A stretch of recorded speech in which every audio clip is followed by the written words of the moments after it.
Okay, welcome back, everyone. Welcome back from the hot springs. Welcome back from your free time, whatever you guys were doing this afternoon, this evening. Welcome to all of you guys. Welcome to everyone online as well.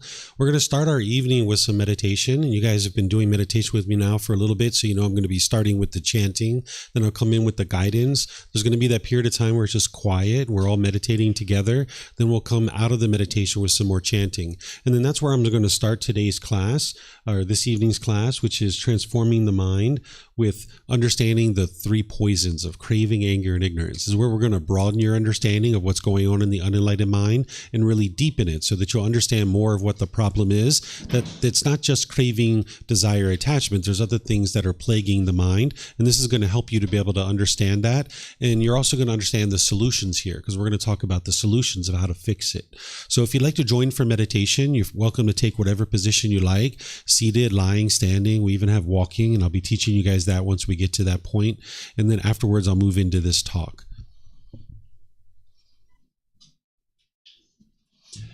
Arahang Samma Sambuddho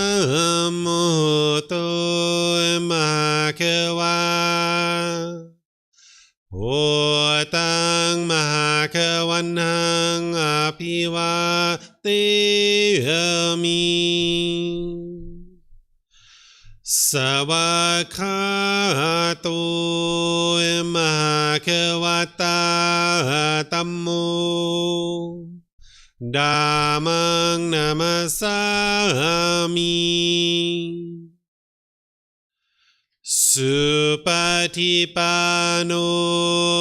Mahakavato Savaka Sangho Sanghang Namami Namo Rasa Bhagavato Arahato Samma Sambuddhassa Namo Rasa Bhagavato Arahato Samma Sambuddhassa Namo Rasa Bhagavato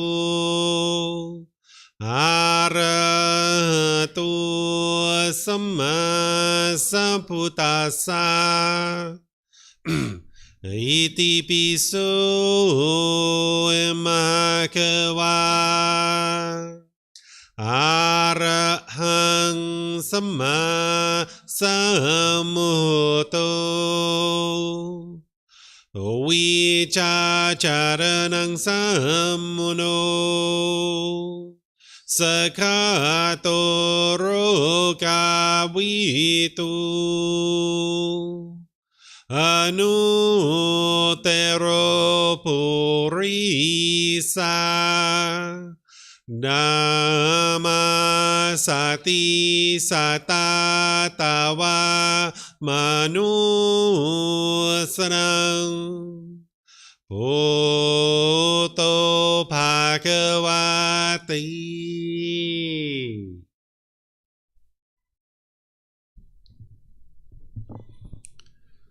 Okay, with the lower body and hands and arms comfortable, in the upper body erect, just close the eyes and start breathing in through the nose and out through the nose. Here you're just looking to establish the breath. A nice, natural, steady, consistent breath. Not forced or controlled, just a gradual inhale through the nose, experiencing the full breath. And then whenever you're ready, exhale out through the nose. Breathing in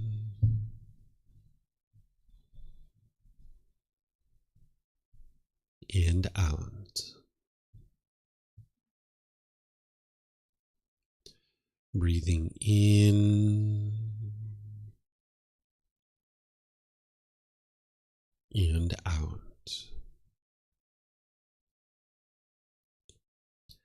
Your breath may not match up with the guidance that I'm providing, and that's okay. This is your practice. I'm just here for guidance. You can use this voice as a reminder that whenever you get to the next inhale, breathing gradually through the nose, developing a nice, natural, steady, consistent breath.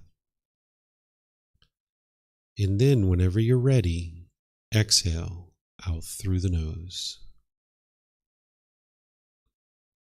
Breathing in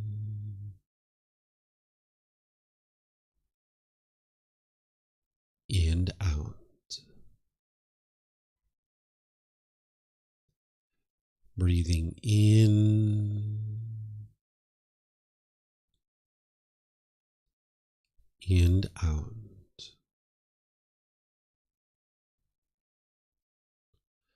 With the breath well established, start fixating the mind on the breath, either the sound of the breath coming into the nose or the sensation of air moving over the skin into the nose. The breath is the present moment. Fixate the mind on the breath, the present moment. Breathing in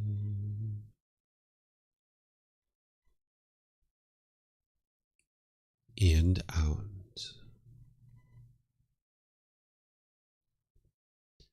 Breathing in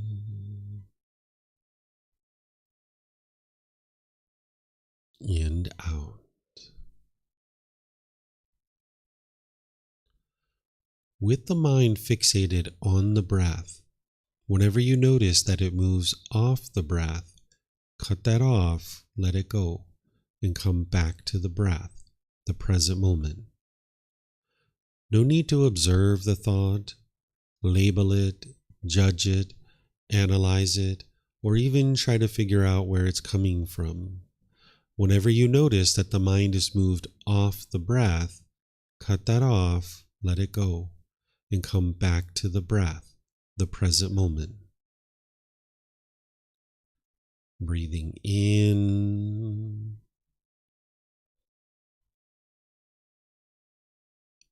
and out. Breathing in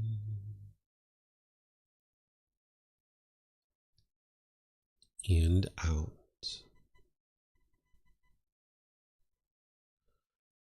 I'm going to be quiet now and let you do this work of focusing on the breath, cutting off and letting go anytime the mind moves off the breath. You have nowhere to go. There's nothing to do. No one needs you right now. This is your time to focus on the breath. Breathing in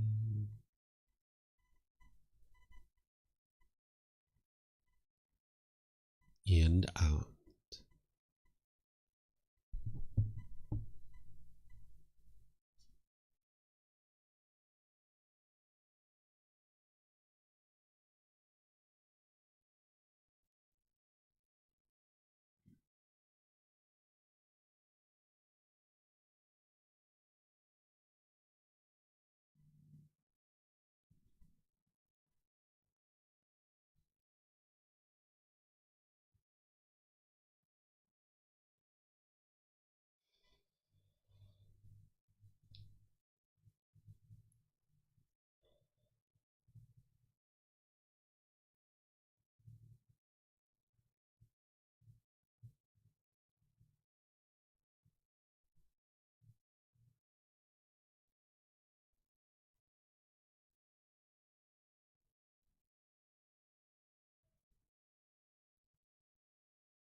ระหังสัมมาสัมพุทโธภะคะวา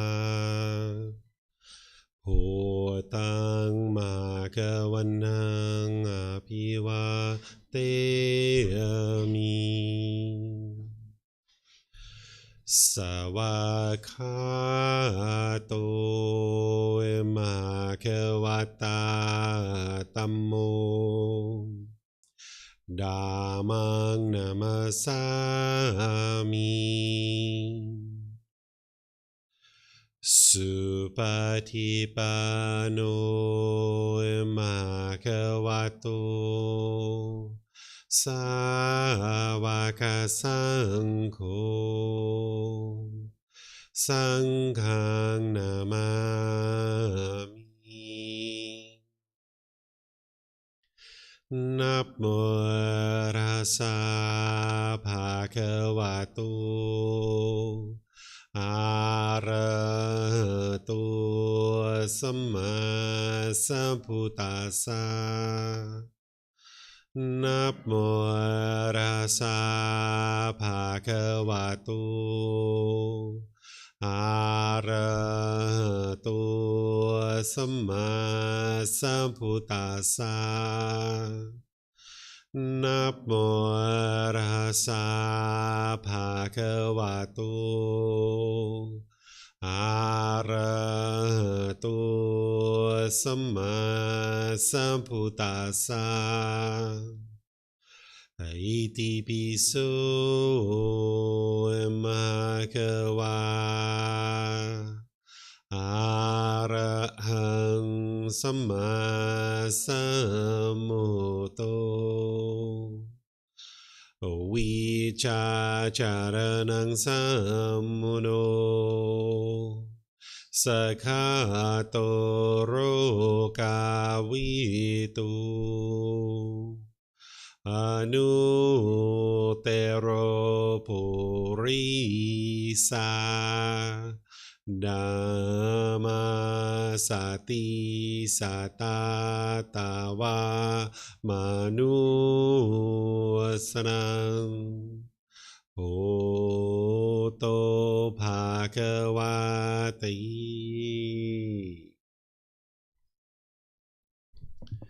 Okay, if you guys would like to slowly make your way out of meditation. Okay, once again, welcome to all of you guys. Nice to see all of you guys back. Perhaps you had a really wonderful day, whatever it is that you decided to do. We went to the hot springs and soaked our feet in the hot water and ate some little bit of snacks here and there and just had some really great conversation. If you guys would like to go on the excursion tomorrow, it's the elephant sanctuary. That's going to be where they're going to take you out on the vans at 1:30. They're going to have you be able to spend time with the elephants where you can feed them, you can make medicine for them, you can bathe them if you like. They roam free. They don't even have any fences at this elephant sanctuary. There's no shows or anything like that. They're going to allow you to take a shower before you come back, so that way you won't smell like elephants when you're here having meditation and all that stuff. And they're even going to feed you when you're out there. So if you'd like to go to that, just let me know tomorrow morning. I'm going to do at the first break, I'll take a little poll and I'll be able to let them know how many people are coming. Can I just get a show of hands, just kind of tentatively, who's planning on going to that tomorrow? Can I see 1, 2, 3, 4, 5, 6, 7, 8, 9, 10. Okay, so I'll let them know that kind of generally about, oh, there were some more back there. Okay, so about 12 people. So they'll need at least one van to come pick us up. Okay. And by the way, I think I mentioned to you guys that you need to pay them 800 baht out there. Once you get out there tomorrow, you'll be able to pay it directly to them. And for those of you guys that were in the first truck that got back this evening, I'm not sure if you've had a chance yet, but there's some people collecting the money for your transportation. It was 150 baht. I paid them myself out of my own money. And then if you guys put together 150 baht each, that should be around 1,000 baht. And that's what I gave to the driver, is 1,000 baht. So just take care of that whenever you have an opportunity opportunity. So this evening, we're going to be talking about the three poisons of craving, anger, and ignorance. This is going to broaden your understanding of what's going on in the mind and also really deepen it. Because this morning, we were talking about the Four Noble Truths of craving, desire, attachment, this longing, the yearning, the mind forming its inner feelings based on some condition. The condition is the mind's craving that permanence and wanting things to be permanent. And we talked about that in those four simple statements, where the problem of the mind is the discontentedness, the mind going up and down and up and down. The cause of that is craving, desire, attachment, the longing, the yearning, the mind craving permanence. That you can eliminate that. This is the third noble truth. You can eliminate that by eliminating the craving, desire, attachment. And the fourth noble truth is that the plan, the complete plan, the perfect plan that the Buddha created in order to eliminate this discontentedness is the Eightfold Path. That's the complete perfect plan that's going to guide you on how to eliminate your cravings, desires, attachments. Well, this gives you like a little window into the unenlightened mind and what's going on. But the way that the Buddha teaches, he's a master at this. He teaches in layers where you get deeper and deeper and deeper, and you start to understand more of what's going on in the mind. I mentioned to you guys the 10 fetters this morning when we were talking about what is enlightenment, those 10 individual pollutions, and I just kind of showed it on the screen. I didn't really talk about them, but we're going to talk about them later in the retreat. But that's the deepest level of detail that the Buddha talks about, the problems in the mind, the 10 individual fetters, those pollutions of mind. But then there's kind of like this intermediary level that he talks about the problems in the mind. And it's helpful to understand this because there's certain solutions that he provides at this level. So the 10 fetters is the deepest level of detail to talk about the pollutions of the mind. But when you bubble that up a layer, we talk about it as the three poisons or the three unwholesome roots or the three fires. And I'm going to walk you through and helping you to understand this because it's going to broaden your understanding of the problems in the mind and really deepen it. But then we're going to talk about the solutions as well, so you understand the solutions. Tomorrow morning, when I talk about the Eightfold Path, we're going to spend the entire morning walking you through the path to enlightenment. That's the complete perfect plan to eliminating your discontent feelings. But here, there's certain things to learn about the three poisons or the three unwholesome roots that's going to really help you to more fully understand the Eightfold Path when we get to that. So just like always, if you guys have any questions, you can ask those here at the temple with the microphones. And then those of you guys online, if you guys have questions, you can put that into Facebook, YouTube, or Zoom, or you can raise your hand in Zoom and ask any questions that you like. So first, just talking about what the three poisons are, or the three unwholesome roots, or the three fires. This is also known as the defilements or the pollutions. It's a high-level description of what's plaguing the unenlightened mind and keeping it in the unenlightened state. It explains how the mind makes unwise decisions through these craving, anger, and ignorance. We're going to be talking about Kama in this course and this retreat, and all the things that the Buddha taught in one way or another are talking about the natural law of Kama. But when you're making decisions, it's coming through these three poisons and you're experiencing these unwholesome results or unwholesome Kama. Whenever you're making decisions through craving, anger, and ignorance, it's going to produce unwholesome results in your life. And we refer to that as unwholesome Kama. The word Kama is the Pali word. Some people refer to this as karma. You might have heard this in the Sanskrit language. Whenever you're experiencing unwholesome results, it's because of decisions that you're making through these three poisons of craving, anger, and ignorance. But when you uproot these out of the mind and you train it to eliminate them and now bring in the wholesome roots, you'll be able to make decisions through these three wholesome roots, and you'll experience the wholesome results or the wholesome Kama. This natural law of Kama, it isn't anything to believe in. It's nothing mystical or magical. It's not punishments and rewards. It's not about even who's to blame or who's at fault. There's no being that's overseeing this. What it is cause and effect, or action and result. It's the results of your decisions. And as long as the mind has these craving, anger, and ignorance in the mind, and you're making decisions through that, you're going to experience unwholesome results because of it. So by understanding what these three poisons are and uprooting them and eliminating them out of the mind, you can get to the point where your mind is purified, and now you're making decisions exclusively through the three wholesome roots. And now when you're making decisions through the three wholesome roots, that's what's going to produce the wholesome results in your life. So this provides a clear description of what is the problem in the mind, and then the three wholesome roots describe the solutions. But keep in mind, it's the 10 fetters that is providing you the deepest level of detail of what's going on in the mind, and that's what you're actually working to eliminate is the 10 fetters. But understanding it at this level is going to be really helpful for you.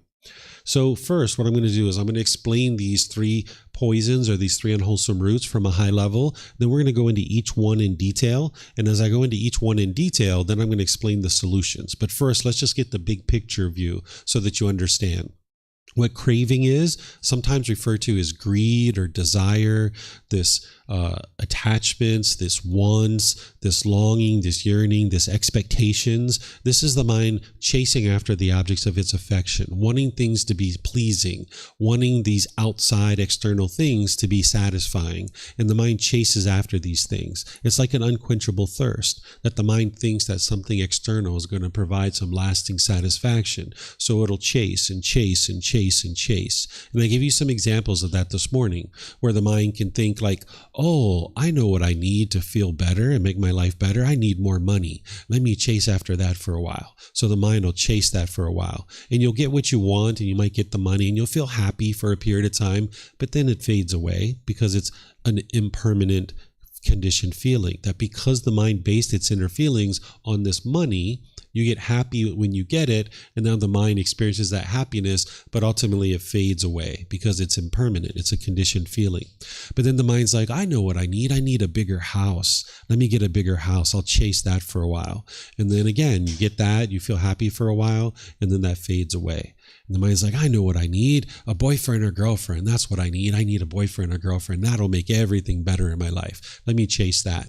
And then you get that and you feel happy for a period of time, but then that fades away too. And then you're like, I know what I need. Let me go to Thailand. That'll fix everything. Let me go to Thailand.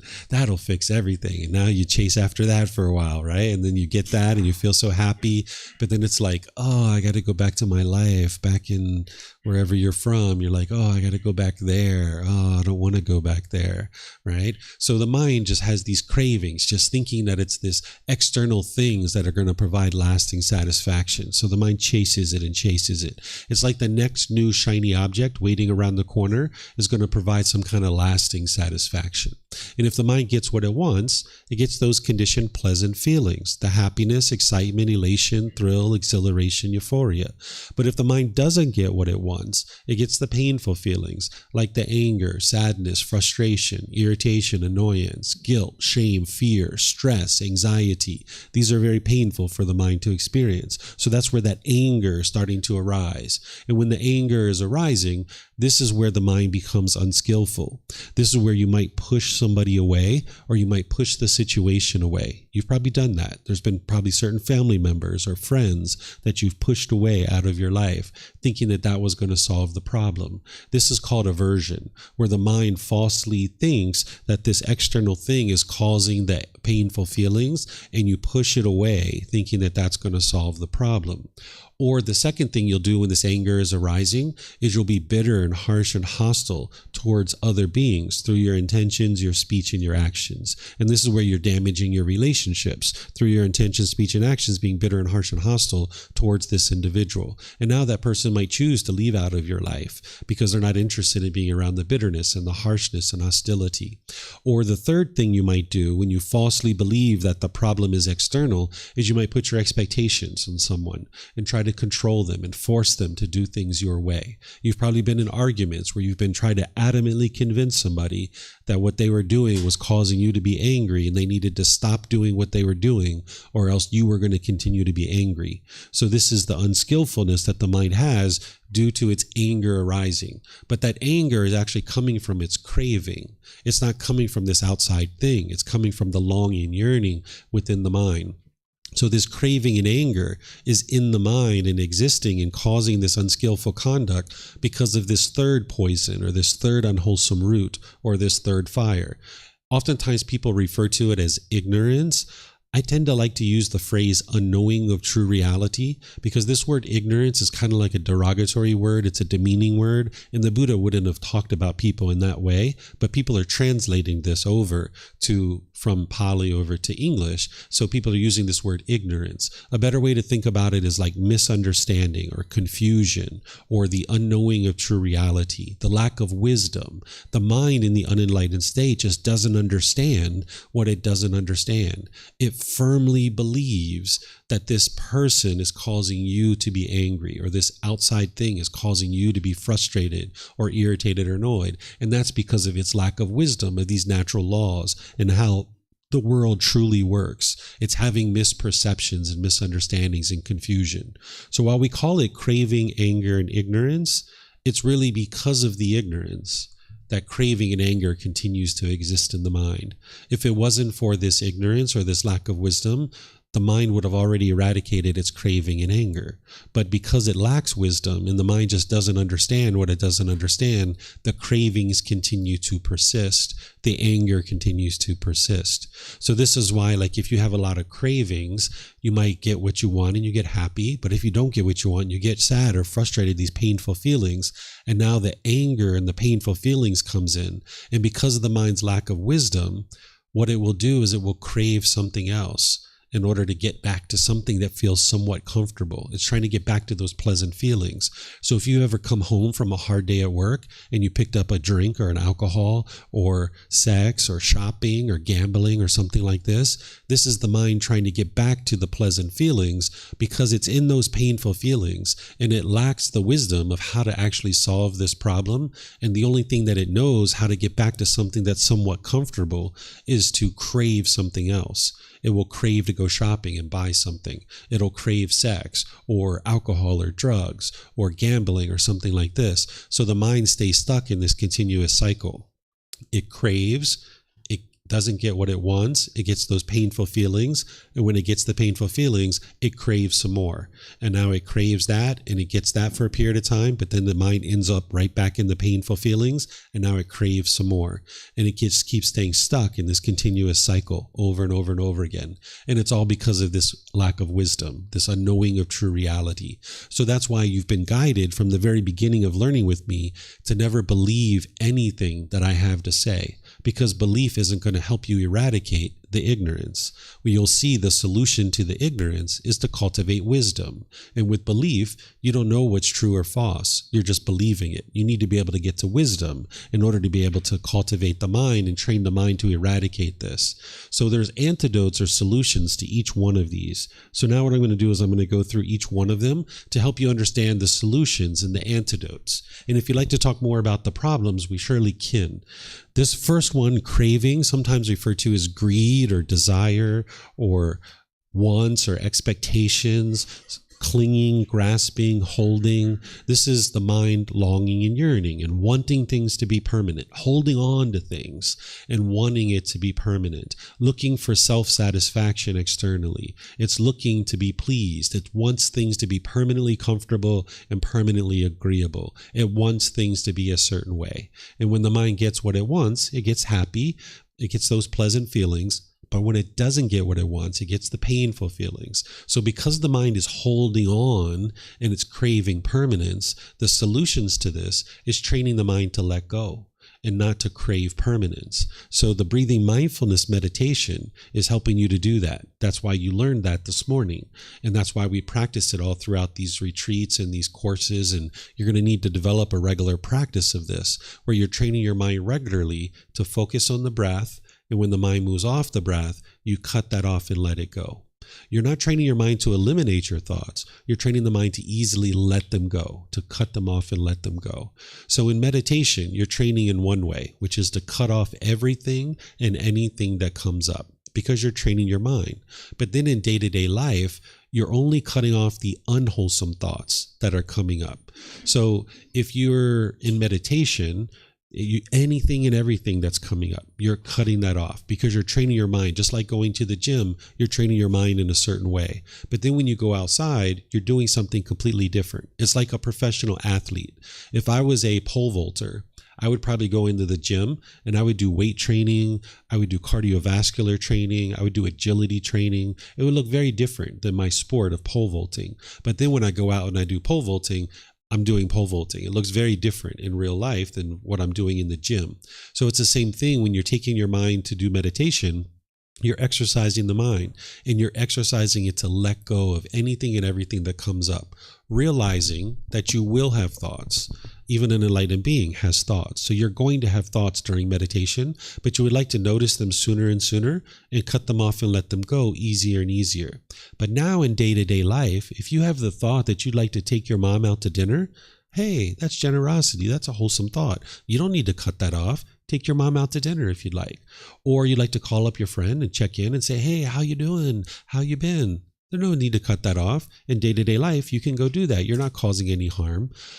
But if you have the thought to punch your boss in the face, you should probably cut that off, right? Because it's going to cause you harm if you punch your boss in the face. You need to cut that off and let it go. Or if you're noticing anger and frustration coming up in your day-to-day life, cut that off and let it go. So this meditation is going to train your mind to be able to cut off and let go. And we're going to talk about this more tomorrow with the Eightfold Path, so you can see how this works through the Eightfold Path.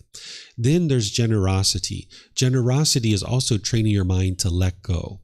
What generosity is where you're practicing the giving and sharing of more than is strictly required in any given situation without any expectation of anything in return, such as your time, effort, energy, and resources. You would like to be able to live open-handedly and share with other people. You need to do this from the middle way, though, because when you have craving, desire, attachment in your mind, you'll tend to be somewhat selfish. It's my money, my food, my potato chips, mine. That's what craving, desire, attachment will do to you. But when you're practicing generosity, you're out there being interested to share with other people. Because with craving, desire, attachment in your mind, the mind will want things to be self-satisfying. If I spend 3 hours doing this, I want this in return. If I spend 3 days doing this, I want this in return. That's what craving, desire, attachment will do in the mind. But what generosity is here, I'm going to share this and I don't want anything from you. I don't expect anything from you. So you can practice generosity where you're sharing your time, your effort, your energy, and your resources. You can be sharing with anybody. And the Buddha teaches you to do this daily, to share, practicing generosity daily, finding frequent ways to practice generosity. So you can find different ways to practice generosity, but you're going to need to do this in the middle way. Because if you never shared, then that would be the mind being selfish. But if you shared extensively, you wouldn't have the resources that you need to be able to sustain your life. So you need to find this middle way where you're finding ways to give and share, but you're not sharing excessively, but you're also not ever sharing either, where the mind is quite selfish. So like say I'm walking into a store and I see somebody's behind me. You might hold the door, right? Because you're going to hold the door for yourself. Might as well hold it for them too. That's generosity, letting them go in. But you've got to do it without any expectation of anything in return. Because if you're standing there expecting a thank you and this person doesn't say thank you, you'll be frustrated. You'll be agitated or annoyed because you're not practicing true generosity there. You need to practice generosity without any expectation of anything in return, including a thank you. Because not everyone who walks through this door is going to say thank you, right? That would be permanence. If every single person walking through this door said thank you, that would be permanence. And we don't live in a permanent world. We live in an impermanent world. So some people are going to say thank you. And maybe when you walk through the door, you say thank you because that's the wise thing to do. But there's some people who are going to be so caught up in their thoughts and what's going on in the store and what they need from this store, they're not even going to see you standing there holding the door. But you need to be able to practice generosity because you understand that it's enhancing the quality of your mind, that you're not doing it because you want something from this person. Because if you want something from this person, then it's not pure generosity. Your mind still has craving. You still have an expectation. So you'd like to practice generosity where you don't even have an expectation for a thank you. You're just giving and sharing with the people around you. And you would like to do this frequently without any expectation of anything in return. Okay, we're going to talk about this more when we get to the point where we're talking about merit and some other topics as well. But these are the two things that are really targeting craving, desire, attachment. But there's other things in the Eightfold Path that we're going to talk about tomorrow that's really working to eliminate your craving, desire, attachment. You wouldn't be able to just practice breathing mindfulness meditation and generosity to eliminate your cravings, desires, attachments. There's other things that you need too. And that's why there's an entire path. But these are the two things that are really targeting it in a very focused way. So this is what's helping you to eliminate your craving, desire, attachment among everything else. So do you guys have any questions on craving, desire, attachment and the solutions here? No questions? Okay, let me see if we have anything online here. Welcome to everyone online. Nice to see you guys. Let's see. I don't see anything online. Okay. So now let's move to the next one, because when the craving is in the mind's longing, yearning, it gets what it wants. It gets those pleasant feelings sometimes, but those pleasant feelings aren't permanent. They're going to fade. They're temporary. If you get so happy because of that brand new job, eventually that's going to fade away. If you get so happy because of the sun, it's going to fade away. If you get so happy because of your bank account being up here, that's going to fade away. It's all temporary, right? But sometimes you're not going to get what you want, right? And when you're not getting what you want, what you expect, the mind's going to get angry. It's going to get frustrated. It's going to get irritated. It's going to get annoyed. This is the anger, hatred, or ill will that's in the mind. This is where the mind is having animosity or bitterness. This is where you can become unskillful towards other people through your intentions, your speech, or your actions. We've all done that because we were all born with craving in our mind. So as we grew, we take on more and more craving throughout our life, and we've been bitter and harsh and hostile to people, and we've damaged relationships. We haven't been able to live harmoniously with all beings. So as long as there's anger in the mind's going to experience this bitterness and harshness and hostility, and it's going to come through in your intentions, your speech, and your actions. And now you're going to damage your relationships, and you probably don't enjoy having broken relationships over and over and over again.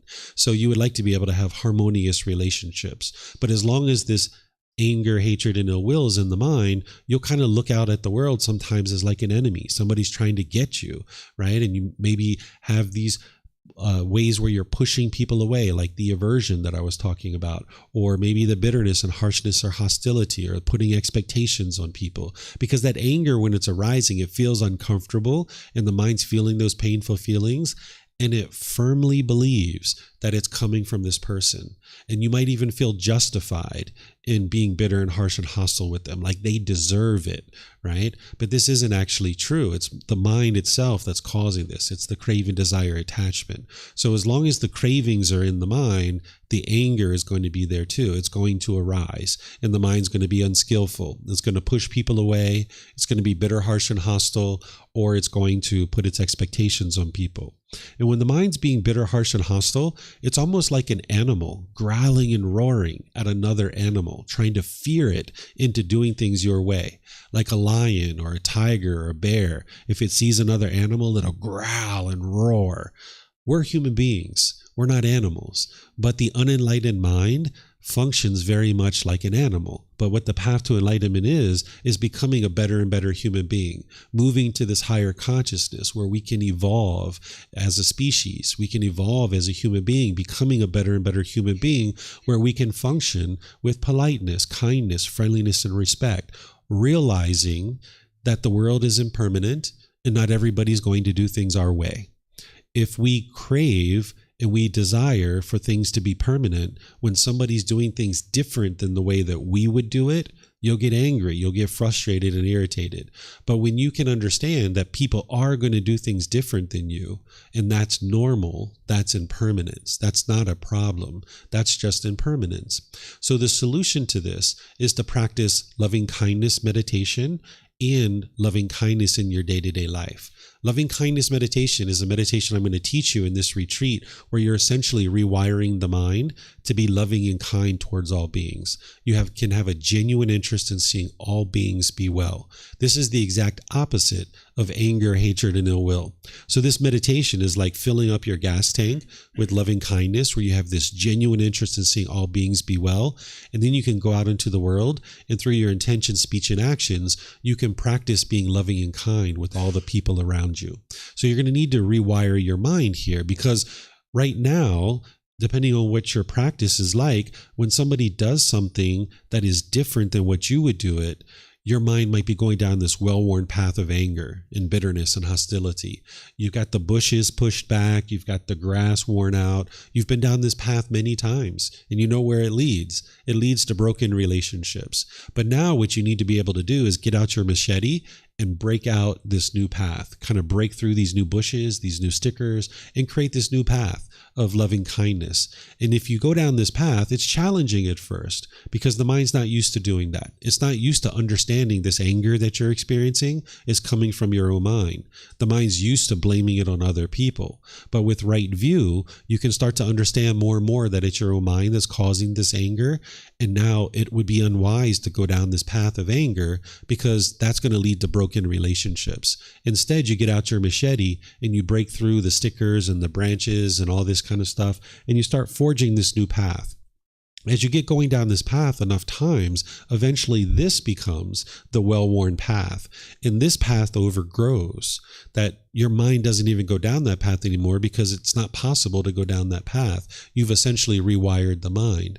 So by going down this new path, more and more the mind will get used to that and experience this love and this kindness when it's going down this path. So the way that you do this is through practicing loving kindness meditation, which I'm going to teach you in this retreat. It's very different than the breathing mindfulness meditation. So you guys will see when I teach you that, and you'll be able to integrate this into your day-to-day life. I recommend for people to do this in the morning because then you can go out in your day and be loving and kind. Because if you follow what I practice, which is 2 or 3 meditations a day, if you have one of them be loving kindness throughout your day, this is beneficial. Out of the 2 or 3, at least one of them should be loving kindness meditation. And if you make it the morning meditation, this is really great because you kind of go out into the world with your gas tank full of loving kindness. And now you can practice loving kindness in the relationships around you. I've already shared with you guys the story, I think, about my wife, or at least that was, I can't remember whether it was in this retreat. Did I tell you guys? I didn't tell you guys about my wife. Did I tell you guys about how I used to be bitter and harsh and hostile? I didn't tell you guys that. I've been teaching a lot of classes yesterday and today. Did I teach you guys about that? What's that? You answered the question. Did I tell you the story about me being bitter and harsh and hostile and how I had to transform my mind? I did. Some of you guys heard it, some of you didn't. Okay, I'll tell you another one. I'll tell you when I was bitter and harsh with my mom. How about that? All right? Okay, so when I was growing up, I had a lot of resentment towards my mom because of all the things that I experienced in my childhood. I had certain expectations and things that I wanted my mom to do. You guys probably had these things too. I've never met a child anywhere that says, I agreed with everything my parents did. Has anybody agreed with everything their parents did? I've never met it. You agreed with everything your parents did? No? You're not quite sure? If you did, let me know. You agreed with everything your parents did? You try to agree with them. Okay. So typically, because of impermanence, we're not going to agree with everything our parents did, right? Because they had certain experiences in life and we had certain experiences in life, and we're not going to agree with everything our parents did. So growing up as a child, I had a lot of bitterness and hostility and harshness towards my mom growing up. And whenever me and my mom were together, it was only a matter of time before fireworks went off. We used to really get into it really strong, right? So mom and son, we used to really fight and get into all kinds of problems. Well, as I started aging, I always wanted mom to change. I really wanted her to change, but she just wouldn't change. And I just kept wanting it. I'd get more and more resentful because she wouldn't change, right? But at a certain point in my life, I realized that I needed to change. And I started doing this loving kindness meditation. I started transforming my mind. And as I started slowly transforming my mind, I started slowly being more loving and kind when I was around my mom. And I noticed a big difference because in the past, where we would talk on the phone and mom would be bitter and harsh and hostile with me, I used to be bitter and harsh and hostile right back to her. But then I started changing. When mom started being bitter and harsh and hostile to me, I would say things like, Mom, I know that I've been angry and harsh with you in the past, but I'm choosing not to do that anymore. I'm going to get off the phone and let you think about what you just said, and we'll talk another time. I love you, Mom. Bye-bye. right? So when she would come at me with anger and hostility, I would send back loving kindness. And then I'd wait about 2 or 3 months, sometimes even 6 months before I'd call her again. And then I'd call her and we'd have a great relationship for a few months. And then it'd only be a matter of 2 or 3 months that she'd be bitter, harsh, and hostile with me again. And I would say, Mom, I prioritize our relationship above being bitter and harsh and hostile to you. I know that I've done that stuff in the past, but I'm not interested in seeing us continue to be that way with each other. I'm choosing to do something different. I would like to be loving and kind with you. I'm going to get off the phone and let you think about what you just said, and we'll talk another time, Mom. I love you. Bye-bye. Right now, I would get off the phone with her. Where in the past, when she would pick up the rubber ball of anger and she would throw it around the room, I would pick it up and throw it around the room. And she would pick it up and throw it around the room. And next thing you know, we got all these rubber balls bouncing around the room.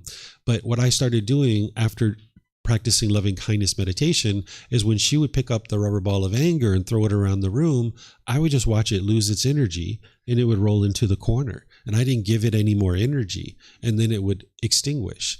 Right? So rather than going down this well-worn path of anger, hostility, and bitterness, I started forging this new path with Mom through rewiring the mind, so that now in the meditations, I would be doing these meditations a lot. And then whenever I was involved with Mom in our relationship, I could be loving and kind with Mom, where before I wasn't able to do that. So you can rewire your mind to be loving and kind. You're going to hear that we do affirmations during the meditation, things like, may I be peaceful, may I be safe, may I be well, may I be free of all discontentedness and the suffering that it causes. And then you're going to go to another ring where it's going to be, may Mom be peaceful, may Mom be safe, may Mom be well, may Mom be free of discontentedness. You're not sending your loving kindness to her. You're not trying to change Mom. What you're doing is you're transforming your mind. You're rewiring your mind so that now when you're around Mom, you can be more loving and kind. You can't change other people through your meditation. This is not possible. You can only change your own mind. So now through doing loving kindness meditation, going down this new path, when Mom would do something that I disagree with, I would just go down this path of loving kindness, because you need to be able to separate the choices and decisions that somebody's making from the person themselves. If you can only love people who make decisions the same way as you, you're only going to be able to love one person in the world, because there's only one person in the world that's going to make decisions the same way as you. Do you know who that person is? Yourself. That's right. You're the only person in the world that's going to make decisions like you 100% of the time. So if you can only like people and you can only love people who make decisions the same way as you, you're only going to be able to ever love yourself. And you probably find that to be challenging sometimes. You might actually beat yourself up and have diminishing and degrading inner dialogue within your own mind. Sometimes this is something that people have. I know I had that for a long time. So if you can only love people who do things the same way as you, you're only ever going to be able to love yourself. So you need to be able to separate the choices and decisions that somebody makes from the person themselves, where you can love the person. You can have a genuine interest in seeing them be well, realizing that you're not going to agree with all their decisions. And that's okay. That's just impermanence. That's not a problem. The problem that you're experiencing is the discontentedness. And the cause of that problem is the craving, the desire, the attachment. This fact that Mom makes decisions differently than me, that's not a problem. That's just impermanence. That's all that is. So people aren't going to make decisions in the same way as you. So if every time somebody makes decisions differently than you get angry, your mind is not free. It's bound up. So in our relationship between me and Mom, it was like a log jam. We had this anger and hostility and bitterness and resentment in there. And I had to start pulling these logs out. And when I pulled these logs out, everything could flow better in the relationship. So slowly but surely, by the time she died in 2017, our relationship was just fine. We had plenty of years where we didn't have a harsh word between the two of us. It was just nothing but love and kindness. So as you're working with this loving kindness meditation and you're practicing loving kindness in your day-to-day life, you're not going to know how much anger, hatred, and ill will you're wearing away each day. But when it's completely gone, you're going to know that. There's a great analogy that the Buddha uses for this. If you have a digging tool with a wooden handle and you're digging with this tool every single day every single day you're wearing wood away from this handle. You're not going to know how much wood you're wearing away each day from the handle. But when the handle's completely exhausted and you need to replace the handle, you're going to know that. So with mom, I didn't know how much anger I was wearing away each day when I was doing loving kindness meditation. But when it was completely gone, I knew that, because for 6 months, 1 year, 2 years, 3 years, I wasn't angry at mom anymore. It was all gone. It was nothing but love and kindness towards mom. So I didn't know each day how much anger I was wearing away, but I knew when it was completely gone, because I could see that there was no more anger towards mom. So you're going to experience the same kind of things. And so this is where your confidence and your determination and your dedication needs to come in, where you just stay consistent with your meditation and you're gradually working to wear this anger, hatred, and ill will away. And it's going to gradually diminish over time. Okay, so this is the anger, the hatred, and the ill will. There's lesser versions here, like the irritation and the frustration. If you have even the slightest dislike towards another being, you're not enlightened yet, because the mind is having expectations of this other person.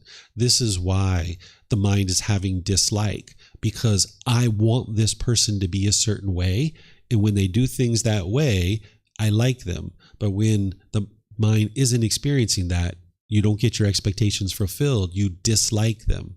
So oftentimes we think that the dislike that you have in your mind is coming from the other person, but it's actually coming from your own mind based on the cravings, the desires, the expectations, the wants that you have in your mind. You're wanting everybody to be a certain way, and you can only like people that are that way. And when they're not that way, you will dislike them. Right? So by the time you cultivate loving kindness fully in your mind, you will have nothing but love and kindness, genuine interest in seeing all beings be well. I know this is quite hard for you guys to wrap your mind around, but I'll give you this example. If somebody murdered your mom, if you were enlightened, you could still love that person, meaning that you have a genuine interest in seeing them be well. You wouldn't have any anger towards this person. Right? Obviously, that's a pretty significant thing to think about, as somebody murdering your mom. But here, the reason why the mind hates this person is because the mind's craving permanence. It's wanting mom to be permanent. And now when this person has killed this individual, the mind thinks that it's this person who's causing me to be angry. But in reality, it's the mind's craving for mom to be permanent. You probably won't be interested in taking this person to dinner or going on a vacation with this person, right? But you'll have a genuine interest in seeing them be well. And sure, maybe they need to go to prison. Maybe they need to go to jail. Maybe they need to take some classes and learn what they did was unwise. So you need to be able to get to the point where you can disagree with the choices and decisions that someone makes while still loving the person, having a genuine interest in seeing them be well. Okay, so any questions on anger, hatred, or ill will? There's a whole spectrum of this here, all the way from the intense rage of somebody murdering your mom, all the way down to the slight dislike because somebody's not meeting your expectations. But you can eradicate all of that through training the mind with loving kindness meditation and practicing through your intention, speech, and actions to be loving and kind. And I'm going to teach you tomorrow with the Eightfold Path of those intentions, speech, and actions of how to practice to be able to get to this point. Any questions on this? Yeah, go for it. Yep. No shyness, right? I wonder if within the Buddhist traditions, is there any guidance of the things that we do or consume or whatnot that can cause the anger and hatred, or maybe elevate it a little more? Like, in some in yoga, for example, it's said not to eat meat because meat, is that flesh, and that causes more hatred or more ill will or more negative thoughts. So just curious what you think about that. Yeah, it's not that. That's not what's causing the anger. It's the craving, the desire, the attachment. Because if it was the meat, that means that every single person who eats meat would have anger, hatred, and ill will in their mind. And I know people that still have to eat a little bit of meat because their bodies can't adjust to eating a plant-based food supply, and they have no anger in their mind whatsoever. So if it was the meat, we would see that everybody who eats meat would have anger in their mind. So this is where that's where this next pollution comes in mind, or comes in place, is this ignorance or this unknowing of true reality, that people lack wisdom to understand what the true problem is, that it's nothing external that's causing this. It's the craving, the desire, the attachment that's causing it. Okay, so we're going to move on to this next one. This is the third poison, or the third unwholesome root, or the third fire. This is what's keeping all the other two in place. If it wasn't for this one, the other two wouldn't even exist. It's often referred to as ignorance. I like to use the phrase unknowing of true reality, or lack of wisdom, or misunderstanding, or confusion, misperception. This is where the mind just doesn't understand what it doesn't understand. It doesn't understand the natural laws. It doesn't understand the way the world truly works. It misunderstands these natural laws, and it doesn't have that wisdom to understand what's truly causing its anger. So because of this unknowing of true reality, or this lack of wisdom, the craving and anger continues in the mind. So the mind doesn't understand how the world truly works through these natural laws. This is the ignorance, or the unknowing of true reality, or the lack of wisdom. So it's because of the ignorance that craving and anger continues to exist. And when we study dependent origination, you'll be able to see that through this 12 interlinking steps. But here I can just go right to the heart of it and help you to understand that it's this lack of wisdom. Imagine that most of you guys, before you ever started studying with me, you probably firmly believed that it was other people that's causing you to be angry. You might still think that way, depending on how far you've integrated these teachings into your life and how much you've actually independently verified them. The mind's lack of wisdom, it will firmly believe, because of its misunderstanding, that other people are causing you to be angry, or this external thing is causing you to be angry or frustrated. But this is all coming from this lack of wisdom. So there's multiple things that the mind needs to cultivate wisdom about, because that's the antidote. This ignorance or unknowing of true reality is corrected or fixed or transformed by cultivation of wisdom. When you can get to wisdom, you'll know the truth about how the world truly functions. And that's why you're taught to not believe anything that I say, or I write in books, or that other people say. You need to be able to learn, investigate, and examine the teachings. You need to reflect on them to independently verify them, and then you need to practice them. And as you're practicing them, that's where the wisdom is confirmed. So this ignorance gets eradicated through, yes, intellectual learning. And this is the intellectual learning that you need to get started. The 3 universal truths, the 4 noble truths, the Eightfold Path, the 5 precepts, the Brahma Viharas, the natural law of Karma, the 7 factors of enlightenment, extensive meditation training, and how to eliminate the 10 fetters. These are the core central teachings that you need to do intellectual learning on. But your ignorance doesn't get eradicated just through intellectual learning. That if you understood something intellectually, but you weren't practicing it, that's because there's a lack of wisdom still in the mind, that the mind's lacking this wisdom, that it still has ignorance or a knowing of true reality. This is where, like growing up, we were taught and we learned, and we pretty much understood intellectually that it's unwise to take drugs and alcohol. We understood that intellectually, but because our cravings were so strong, we might have still indulged in drugs and alcohol. Because of our lack of wisdom, we didn't understand how unwise we were to put that poison into the body. So even though we understand something intellectually, if we're not practicing it, then the ignorance is still in the mind. So this ignorance is, yes, that there's not this intellectual learning that has taken place, but also we're not practicing it. So when you're practicing the teachings fully, that's when the ignorance is fully eradicated. So we can understand something intellectually, but if we're not practicing it, then there's still ignorance in the mind, because we don't have enough wisdom to be able to realize how unwise we are to do this particular thing, so we keep doing it. Right? So we can understand that it's unwise to speak harsh and aggressive and hostile and bitter to people, but you might still do it.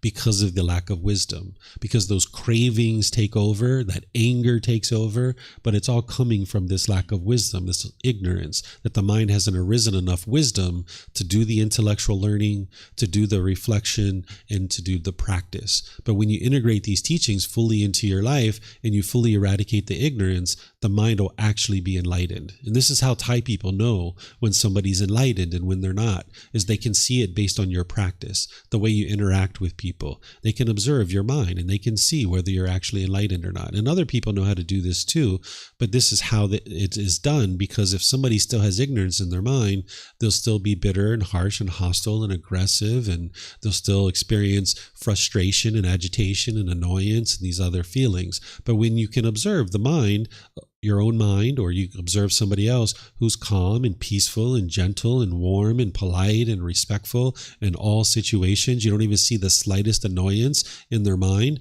then you'll know that their mind is actually enlightened, or you'll know that your mind is actually enlightened, because it's fully eradicated this ignorance and you're fully practicing the teachings. The mind will be bright and uplifted. So this ignorance is in the mind, causing the craving and anger to continue to exist. And when you see dependent origination, you'll see that this starts all the way from birth, that we're born into the world with this lack of wisdom, and we're born into the world with the craving, and this just continues to prevail over and over and over again, and we have this ignorance. So if you think back to when we were a child, we had our parents, where we would go to our parents and we'd say, Mommy, Daddy, I want some chocolate and ice cream. I want some chocolate and ice cream. And they would give you chocolate and ice cream, and we'd be so happy, right? It's like, you're the best mommy and daddy ever. Thank you so much for this chocolate and ice cream, right? But then as we did that over time, we got our chocolate and ice cream. But there was some point in time where our parents said, no, you can't have chocolate and ice cream. And we got so angry and so frustrated, and we blamed our parents. We thought that they were the worst parents ever. You're the worst parents ever. Not give me any chocolate and ice cream. This is coming from the craving, yes. It's arising anger, yes. But it's all coming from the ignorance or the lack of wisdom. And it starts when we're a child. Not only do you see this on an individual basis, individual, one by one, but even on a global level. You can see that global conflicts, it's still craving anger and ignorance. So let's just take something like a war, right? Like one leader of one country says, hey, I want that land. Give me that land. This is the craving, desire, attachment. The mind's like, I want that. I want that now. It's going to make my life better. The other leader says, no, you can't have that. That's our land. I want that land. Give me that land. You're making me angry. Give me that land. No, you can't have it. Okay, I'm going to send some soldiers in there to kill you guys and fear you into giving me what I want, which is that land, right? And this is coming from the ignorance. So it's the craving, the longing, the yearning, the wanting that arises this anger in the mind.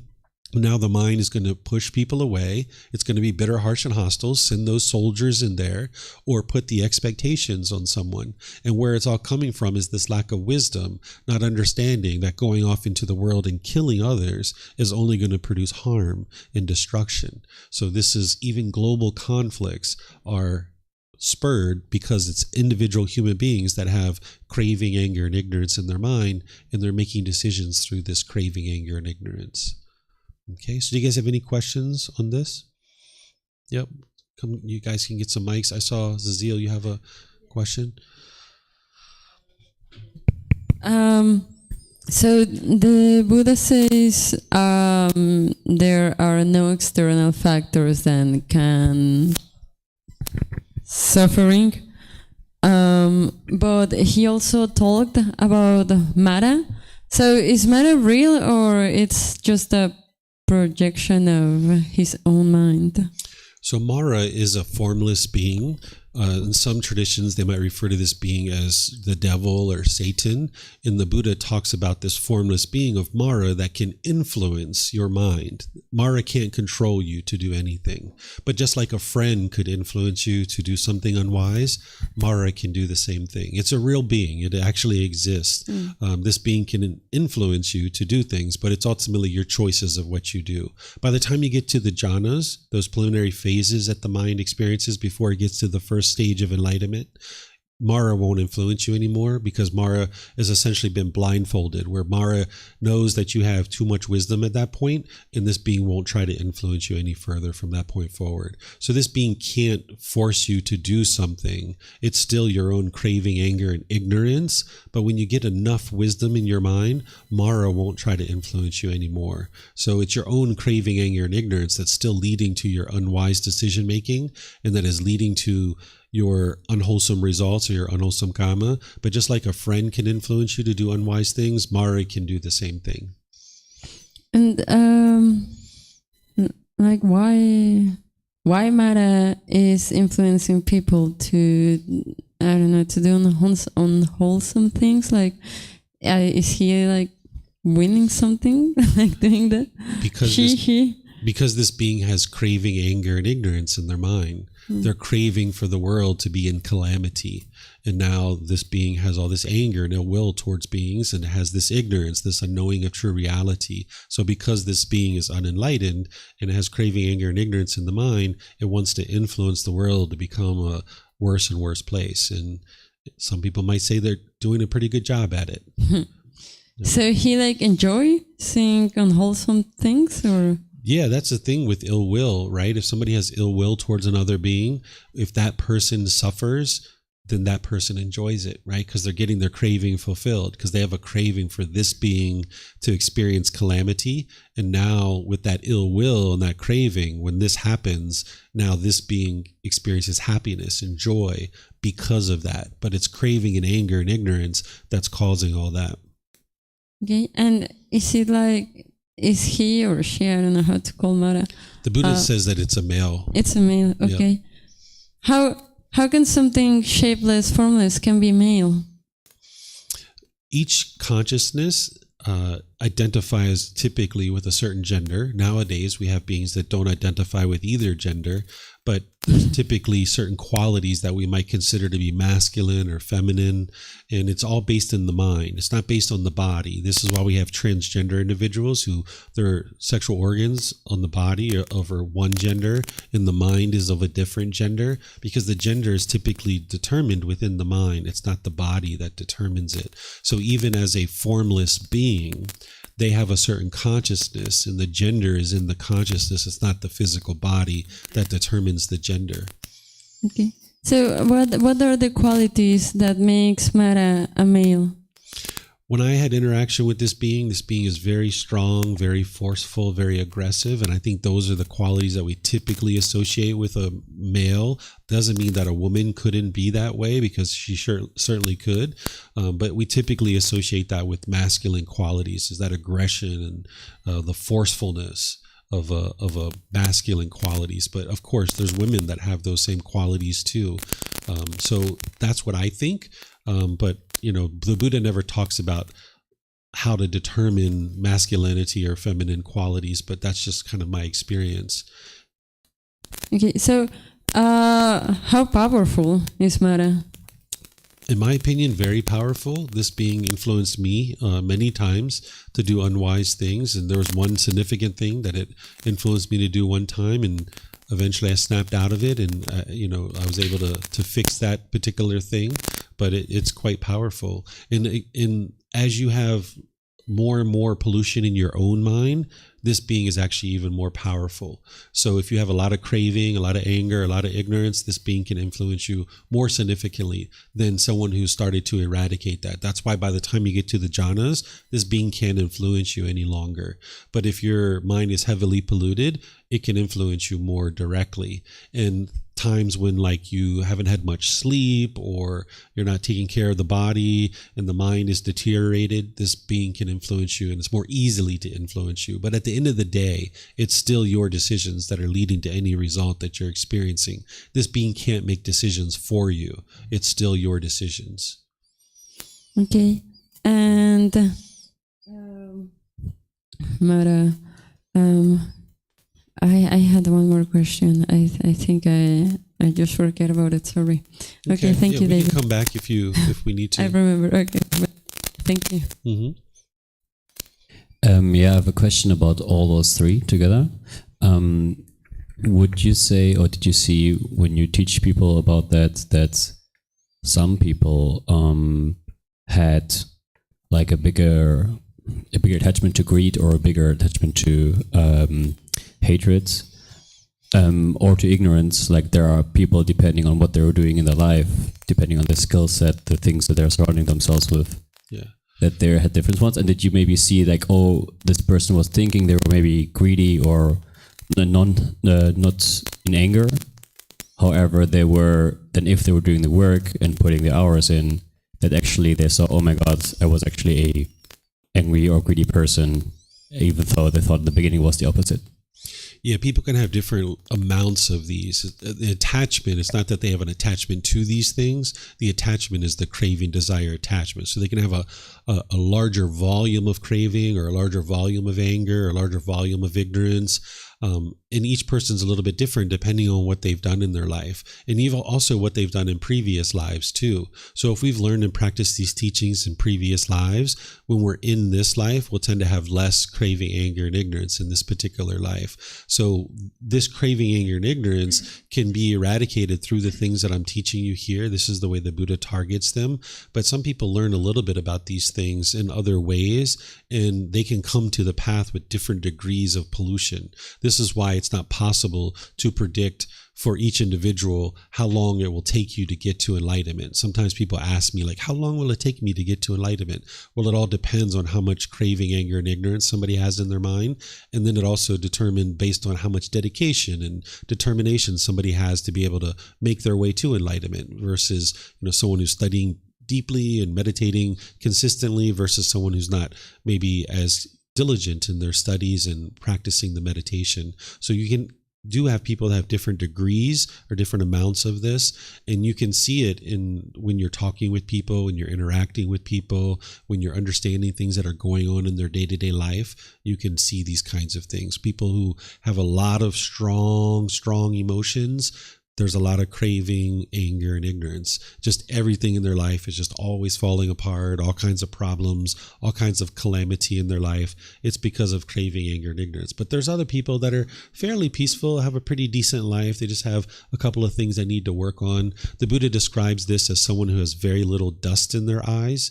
Because if you think about someone sleeping, in the analogy of someone sleeping, when you wake up and you kind of clear your eyes out, there's little sand that's in your eyes. So the Buddha describes this person that has very little pollution as someone who has very little dust in their eyes. And you just need to clear out a little bit of the dust and you'll be able to get to enlightenment. So there's some people who study with me that in a matter of 2 years, 3 years, 4 years, they're pretty close to enlightenment. They're maybe in the first, second, third stage of enlightenment. But you shouldn't use that as a comparison or any kind of competition, because everybody is coming to the path with different levels of pollution and different levels of dedication to the work that they need to do. Mm-hmm. Yeah. Yeah, you have a question? This man back here, she has a question. Well, I just want to know, can you be more detailed with the practice? Actually, I personally anger and when something remind me of my childhood drama, it just opened the wound on my heart again. And so I get easily angry. So I really want to know more about the practice. Yeah. So this is what tomorrow is all about, and also other parts of the retreat. So here I'm explaining the problem and I'm saying this is what the solution is.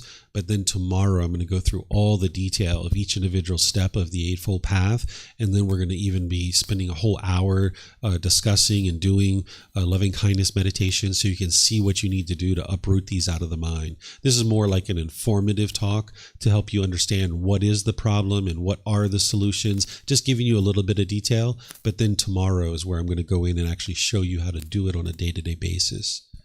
The other question is, do you have any to help us practice meditation like more diligently?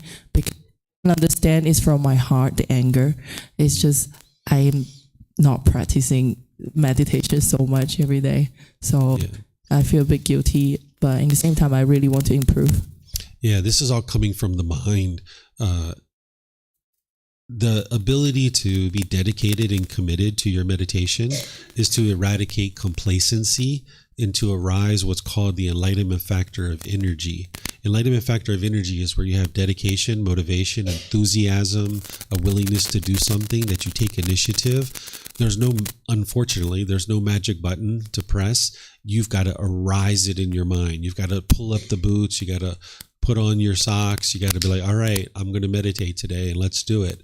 And the more that you do it and you get consistent with it and you start seeing the benefits, you won't ever think about stop meditating because you'll just see so many benefits. So you just got to really be consistent. You got to get to the point where you despise discontentedness so much and you see all the calamity and the broken relationships and the hatred and the anger, and you just despise it so much that you know that this is the exit door, and you're interested in walking through this exit door, and you just got to be so committed to it that you just work with it and you go forward, understanding it's going to be gradual training to be able to get you up to the point where you're doing 2 or 3 meditations for 30 minutes or more, but you're going to need to just bring the energy up and bring the effort up from within. There's unfortunately no magic way to do that. The mind's got to take control of its own life and say, I'm done with all of this stuff, and I'm tired of being angry, and I'm tired of having broken relationships, and I'm tired of all these problems, and I would like to solve all of this. And that's what's going to motivate you to get going with your meditation practice. Mm-hmm. Yes, sir. So this is one of those questions. What would the Buddha say? And I'm wondering, how do you, on individual level, but maybe also on the national level, how do you respond to anger and hatred from other people? So I understood what you said about your mom, how you kind of let the ball go into the corner. Mm-hmm. But, let's say an example of, let's say Tibet, right? When there's so many people who are Buddhist, highly spiritual, and they're being attacked, and then they decide on their own to give in, move out, and kind of give up their own nation and country.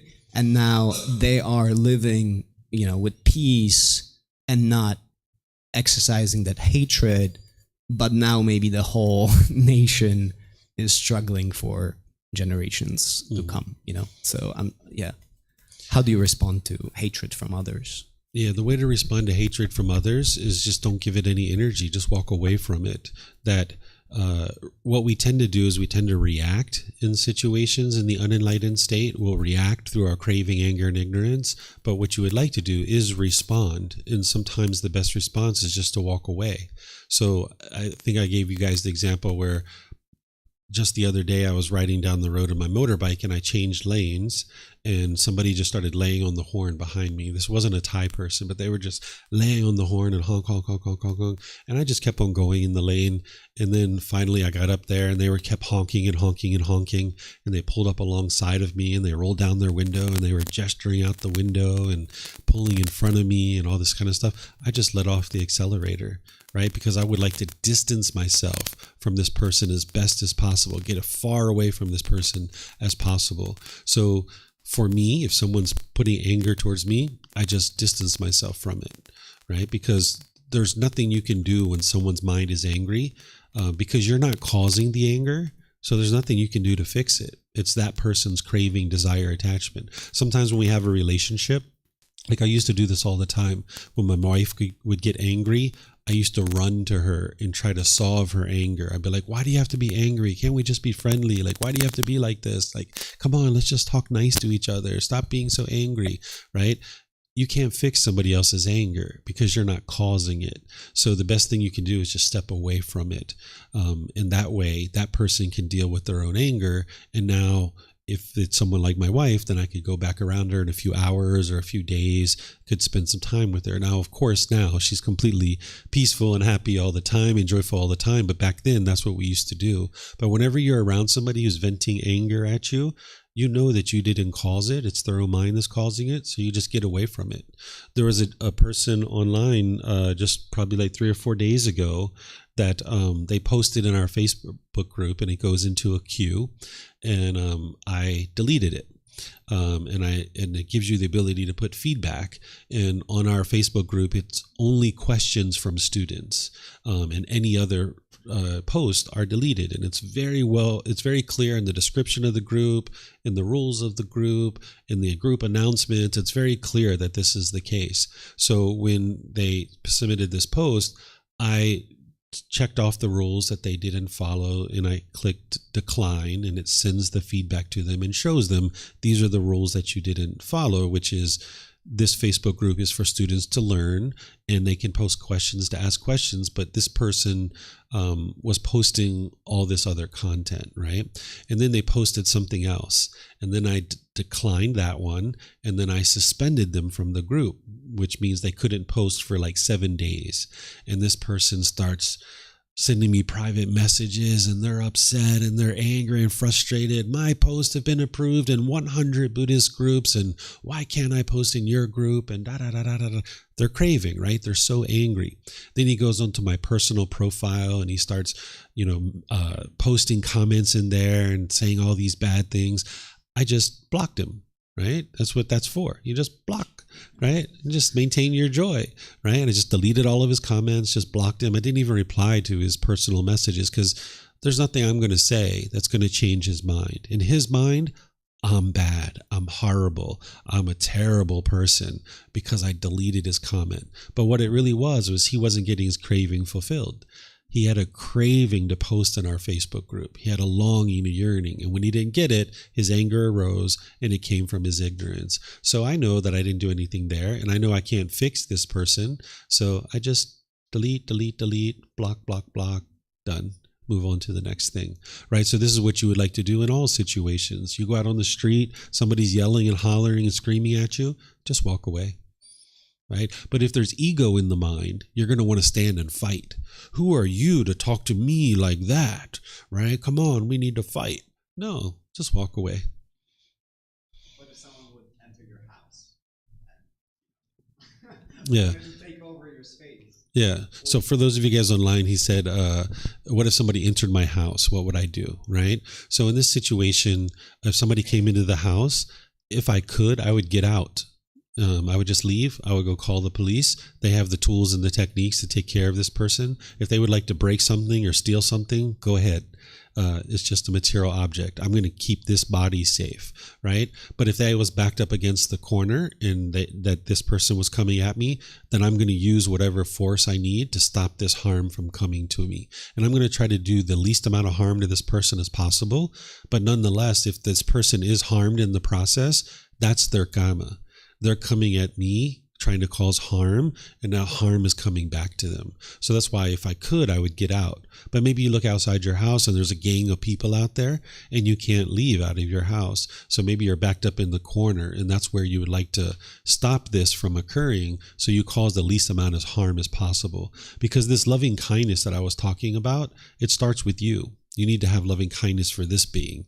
And just to sit there and let this person beat you up or stab you with a knife, that's not practicing loving kindness to this being, who you are. So you always need to start with this being first, and then you can have loving kindness towards others. Mm-hmm.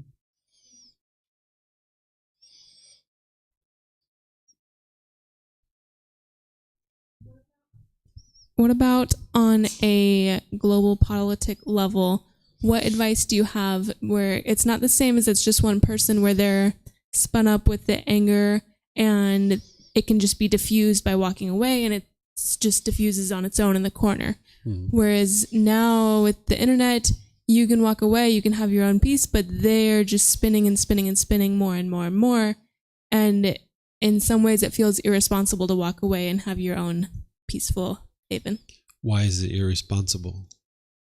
Maybe because there are people less fortunate who are impacted by the whatever negativity. So how are you going to fix that person? You can't fix other people. I mean, you can be generous, mm-hmm. But that is maybe supporting the people who are the target, mm-hmm. But it's not helping it's not doing anything with the people who are angry, because you can't do anything with them. Right. So if your mind thinks that stepping away from this person who's angry is irresponsible, then that means you're responsible to fix them. So if you think that you're irresponsible for stepping away, then that means the responsible thing would be to try to fix them. But you say we can't fix them, which is true. We can't fix them, right? I think maybe the irresponsibility is just letting the people who are struggling struggle. Yeah. If it's not me who's struggling, I'm not the target, then I feel like maybe I should do something to help people if I'm in the power to help people. You can't help somebody, though. They have to choose to get help. Like all of you. You guys all chose to come here. Right? I can't help you. Like if you're out on the street corner being angry and frustrated, I can't do anything to help you. I can only help the people that choose that they would like help. So this is, I know you're from the US. This is something that in the US culture, because I grew up this way too, is that we think we have to go out and fix other people. This is kind of built into the culture of the USA. And it's other places too. People sometimes think this way, that we need to go out into the world and fix other people, but we can't. It's up to each individual person to choose that they would like help and they're ready to change, because the problem is inside their own mind. And until they're ready to understand that it's their own mind that's causing this problem, they're never going to get the help that they need. This is why the ego is so detrimental, because it's self-sabotaging.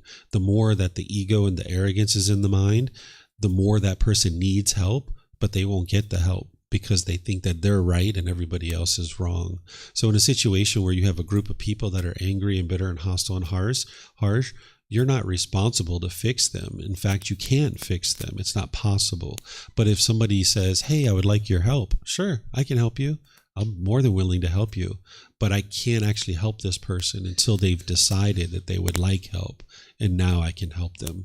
So walking away from someone who's bitter and harsh and hostile is actually the best thing you can do. There were times when me and my wife were going through our transition where she didn't quite understand these teachings yet.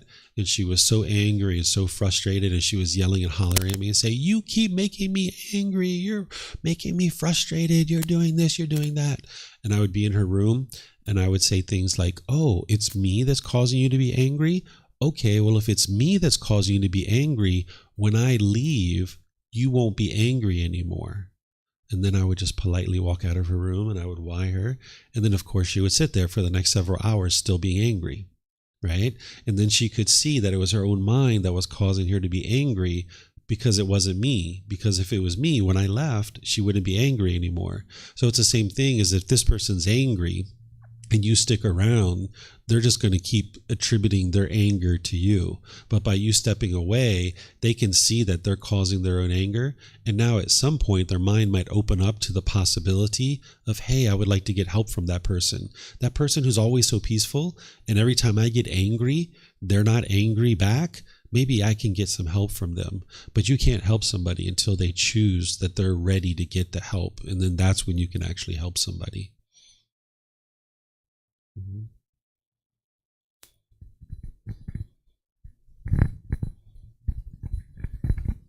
What if we have someone which is angry with us, we doesn't explicitly ask for help, but we would like to talk with them to try to make them understand the situation?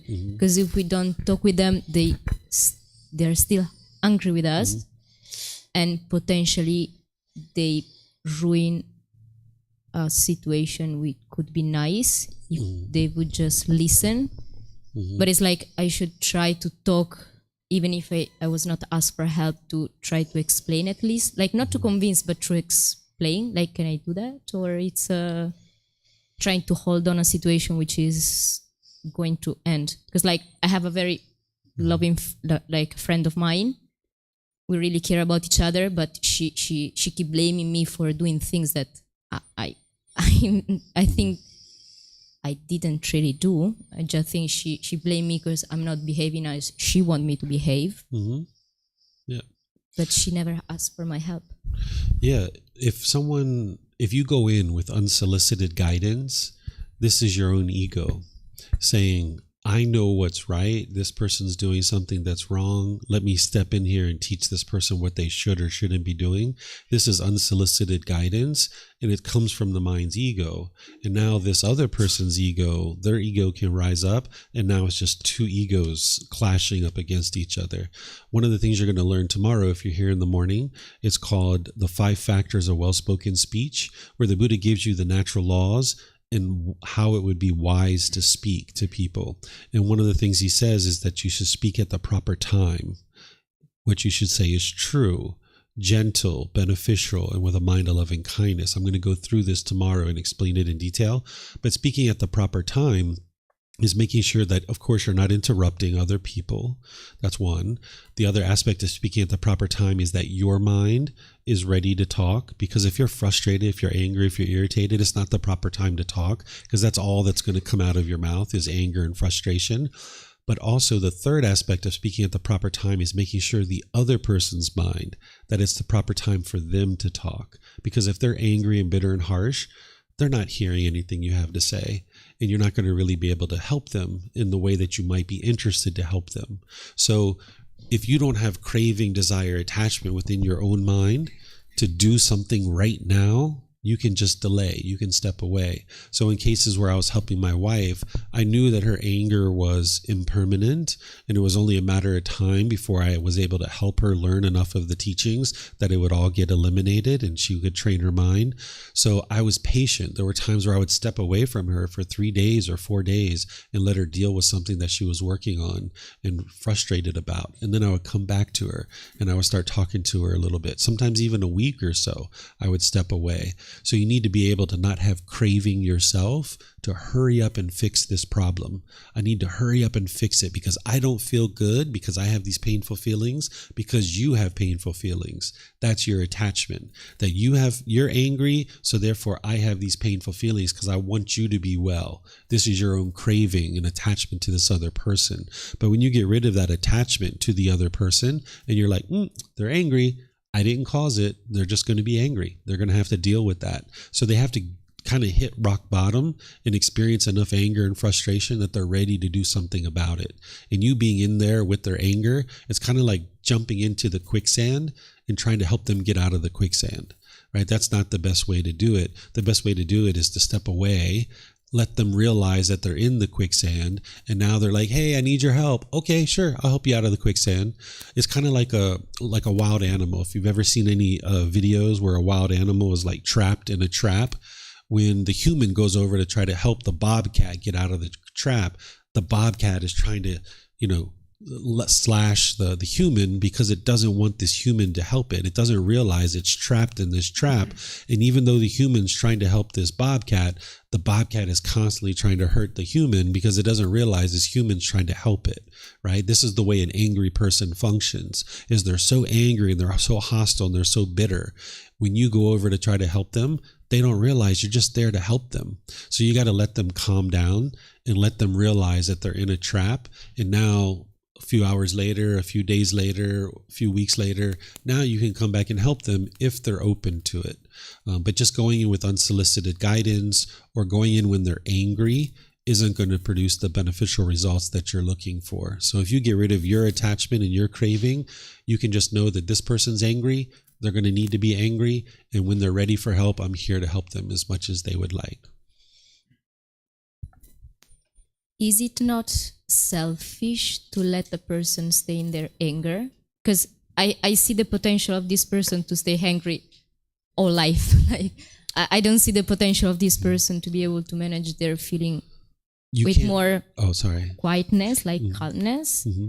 And I see the potential of this person to get stuck in that feeling forever.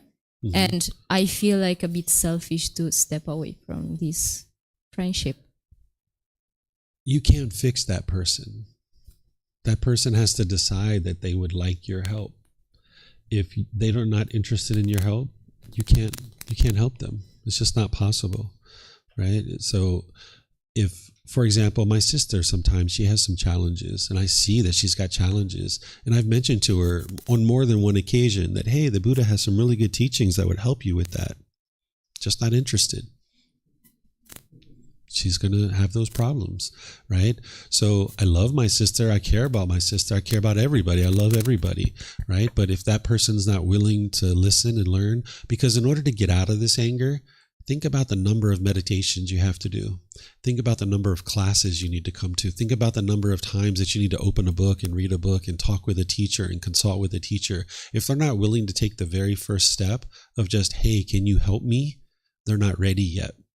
So it's not until they're ready to get help that they're going to actually be able to receive it and do something with it. Otherwise, you're just hitting up a brick wall.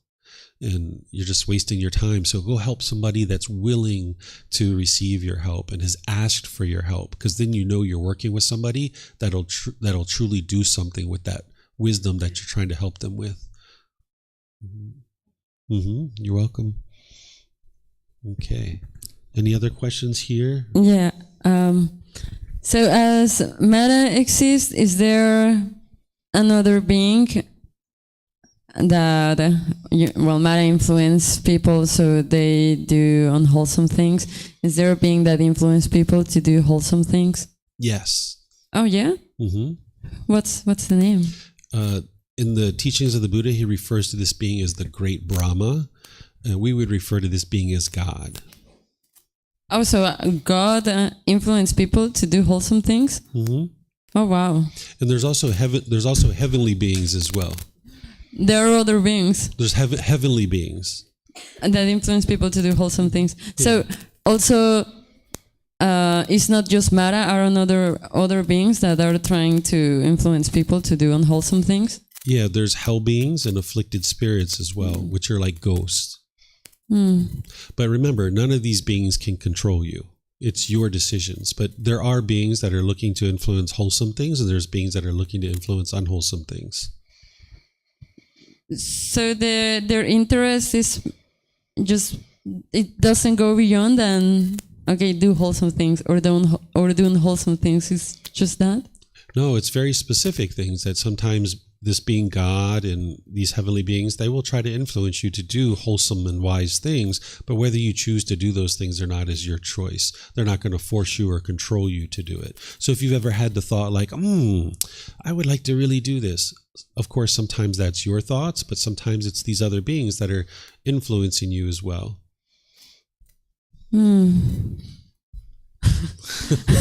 This is way off the topic that we're talking about now. Okay, thank you, David. Okay, we have a question coming in here on YouTube. Let me see what this is. I can't quite read it with my eyes. Let's see. Let me see if I can make it bigger.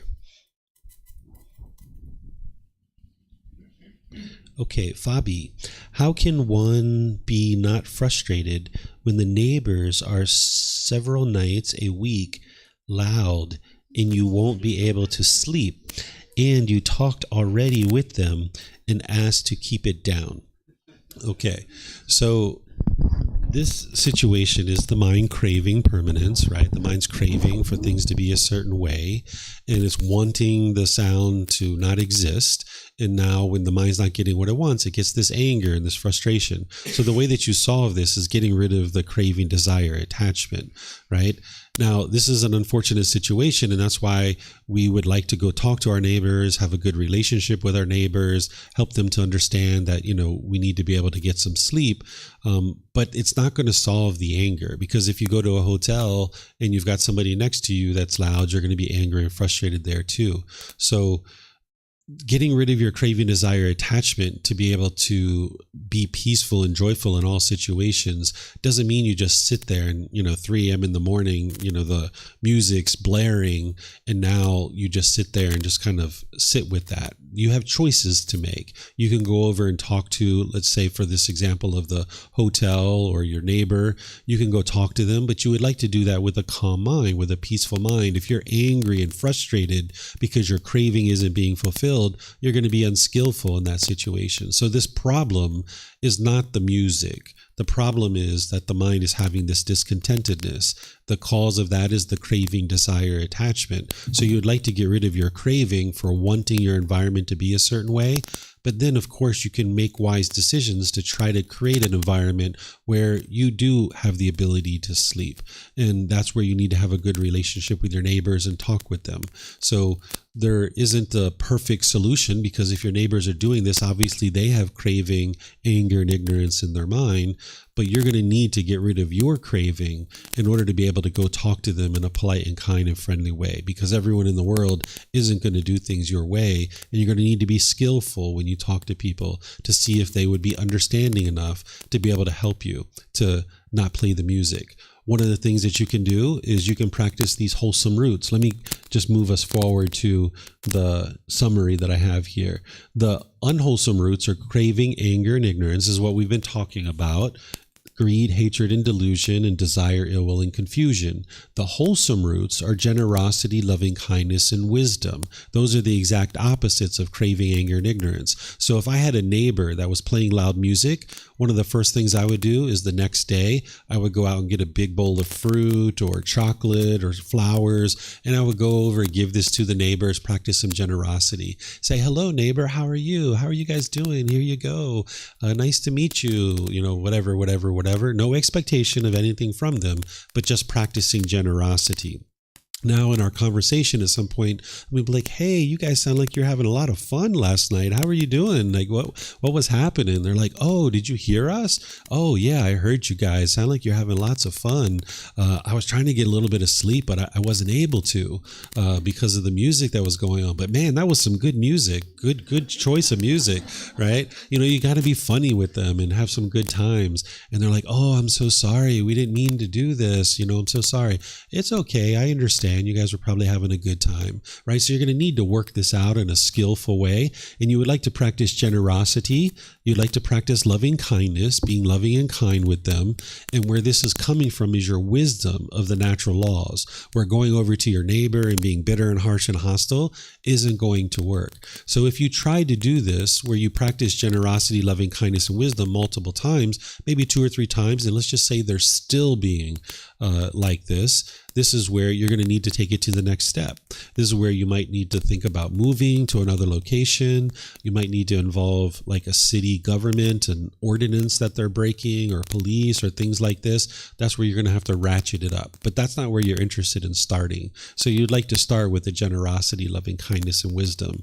When you're putting that out, that's what's going to produce the wholesome results. Because it's very hard for somebody to do things like that to somebody that they care about, somebody that they like. So when they're eating that chocolate that I gave them and they're getting all those pleasant feelings, they're going to be thinking about me, right? That I gave them those pleasant feelings. And now it's going to be very hard for them to turn that music up so loud in the morning when they realize, or in the afternoon, or whatever it is that they're doing it, to play that loud music when they realize that this person who just gave them all this stuff. And again, I'm not giving them that generosity with any expectations. It's just something that you're doing because if you understand the wisdom of the natural laws, that it's generosity, loving kindness, and wisdom that's going to produce wholesome results, that's what you would like to do.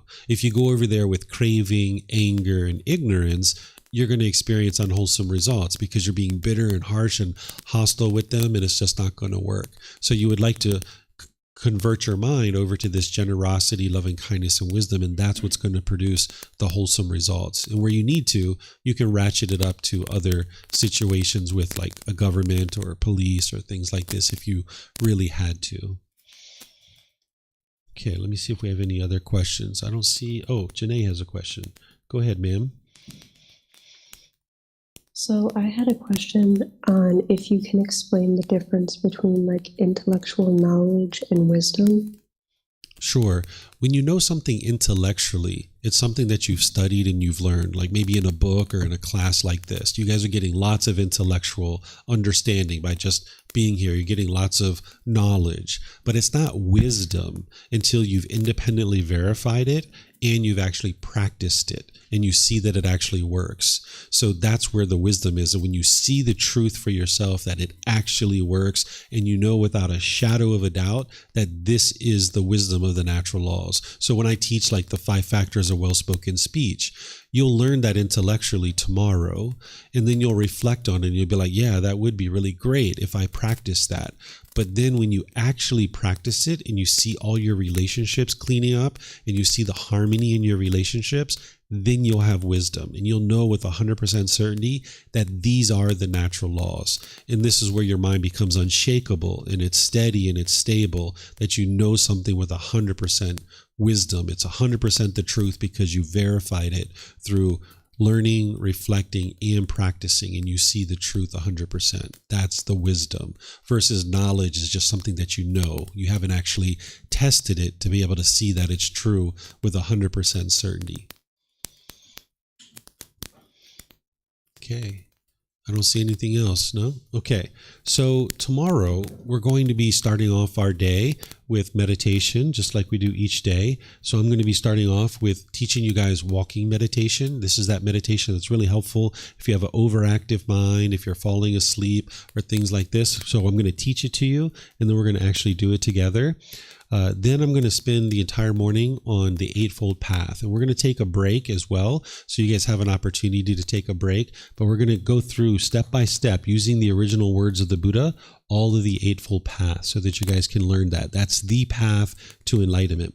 Then our excursion is going out to the elephants. If you guys would like to do that, I'll get a final count tomorrow. Then when we come back in the evening, we're going to do walking meditation again so that you guys get a chance to practice it, because I'm teaching it in the morning, and then you can do it again in the evening. And then I'm going to teach you the 5 precepts. These are 5 impactful decisions that you can make either wisely or unwisely, and it's going to produce either wholesome or unwholesome results for you. These actually integrates into the Eightfold Path. So that's why I'm teaching it to you tomorrow evening, so you can see the integration between the 5 precepts and the Eightfold Path. And I'm going to be using the original words of the Buddha here.